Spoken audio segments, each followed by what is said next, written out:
नमस्कार। देखिए, रामायण जैसे जो महान महाकाव्य होते हैं ना, उनमें कई ऐसी कहानियां छिपी होती हैं जो हमें किरदारों के मन की गहराइयों में ले जाती हैं।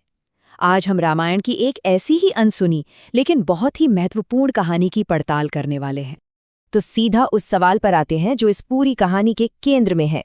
क्या ये सच है कि लंका के महाशक्तिशाली राजा रावण ने अपनी ही सगी बहन शूर्पनखा के पति की हत्या कर दी थी? चलिए आज इसी रहस्य से पर्दा उठाते हैं। तो ये कहानी हमें मिलती कहाँ से है? ये हमें मिलती है वाल्मीकि रामायण के उत्तरकांड से। ये वो हिस्सा है जहाँ मुख्य कहानी के पीछे की वजहें और किरदारों के वो पहलू सामने आते हैं जो अक्सर नजरअंदाज हो जाते हैं। खास तौर पर सर्ग 23 में इस घटना का जिक्र है। और देखिए, ये सिर्फ एक लड़ाई झगड़े की कहानी नहीं है, बल्कि ये रावण के कॉम्प्लेक्स कैरेक्टर, उसके अहंकार और उसके फैसलों के भयानक नतीजों को दिखाती है। इस पूरी कहानी के सेंटर में है रावण। अब उसे सिर्फ एक विलेन या खलनायक के तौर पर देखना ये तो बहुत आसान है, लेकिन सच तो ये है कि उसका व्यक्तित्व कहीं ज्यादा पेचीदा और विरोधाभासों से भरा हुआ था। रावण के अंदर ना एक बहुत गहरा द्वंद्व था। सोचिए, एक तरफ तो वो इतना बड़ा विद्वान था, भगवान शिव का परम भक्त था, तो दूसरी ही तरफ उसके अंदर एक खतरनाक अहंकार और जबरदस्त क्रूरता भी थी। और यही उसका सबसे बड़ा गुण या कहिए अवगुण था। उसे ये बिल्कुल बर्दाश्त नहीं था कि कोई उसकी सत्ता को जरा भी चुनौती दे। एक अजय साम्राज्य बनाने का उसका जुनून इतना ज्यादा था कि वो अपने अधिकार के खिलाफ एक शब्द भी नहीं सुन सकता था। और बस यही बात इस पूरी ट्रेजेडी की नींव रखती है।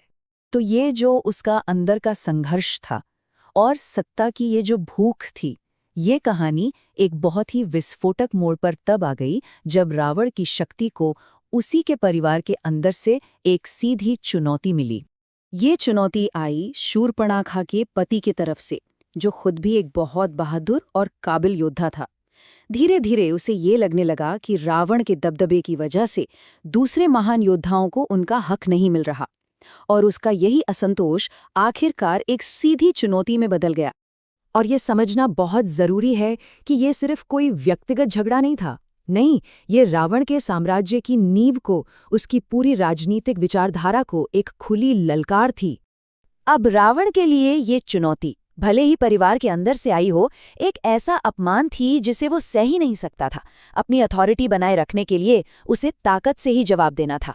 और यहीं से कहानी उस मोड़ पर पहुंच गई जहां से वापसी का कोई रास्ता नहीं था। और फिर युद्ध भूमि का मंच सज गया। माहौल में एक अजीब सा तनाव था। दो रिश्तेदार, दो ताकतवर राक्षस योद्धा एक दूसरे को खत्म करने के इरादे से आमने सामने खड़े थे। हवा में सिर्फ हथियारों की आवाज नहीं, बल्कि टूटे हुए रिश्तों की खामोशी भी गूंज रही थी। लड़ाई शुरू हुई। पहले तो जबरदस्त टक्कर हुई, दोनों योद्धा बराबर लग रहे थे।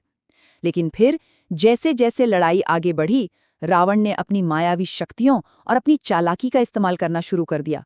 और आखिरकार उसके अनुभव और ताकत ने उसे वो एक मौका दे ही दिया जिसकी उसे तलाश थी। और उस एक पल में रावण ने अपनी तलवार से एक ऐसा घातक वार किया कि शूर्पणखा का पति उससे बच नहीं सका। एक ही झटके में एक योद्धा का अंत हो गया। तो यहाँ अहम बात क्या है? ये सिर्फ एक मौत नहीं थी, बिल्कुल नहीं। ये एक ऐसी घटना थी जिसके नतीजे बहुत बहुत गहरे और दूर तक जाने वाले थे। इस एक हिंसक काम ने बदले के बीज बो दिए थे। अपने इस एक कदम से रावण ने यह साबित कर दिया कि उसके लिए सत्ता और सम्मान की कीमत किसी भी व्यक्तिगत रिश्ते से कहीं ज्यादा थी। ये उसके अहंकार का चरम था। और इस घटना का असर बहुत बड़ा हुआ।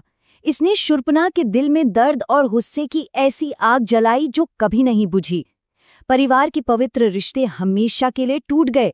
और सबसे जरूरी बात, इसने रामायण के उस महासंघर्ष की नींव रखी जो आगे होने वाला था और जो आखिरकार रावण के ही विनाश का कारण बना। सोचिए, कितनी बड़ी विडंबना है ये कि जिस एक पल में उसने अपनी सत्ता को बचाया, असल में उसी पल उसने अपने ही विनाश की तरफ एक और कदम बढ़ा लिया था। यह अहंकार से मिली एक ऐसी जीत थी जिसमें हार छुपी हुई थी। तो आखिर में ये कहानी हमारे सामने एक बहुत गहरा और हमेशा प्रासंगिक रहने वाला सवाल छोड़ जाती है। क्या सत्ता और सम्मान किसी भी रिश्ते से ज्यादा मायने रखते हैं? ये एक ऐसा सवाल है जो उस युग में भी सच था और आज भी हमें सोचने पर मजबूर करता है। नमस्कार।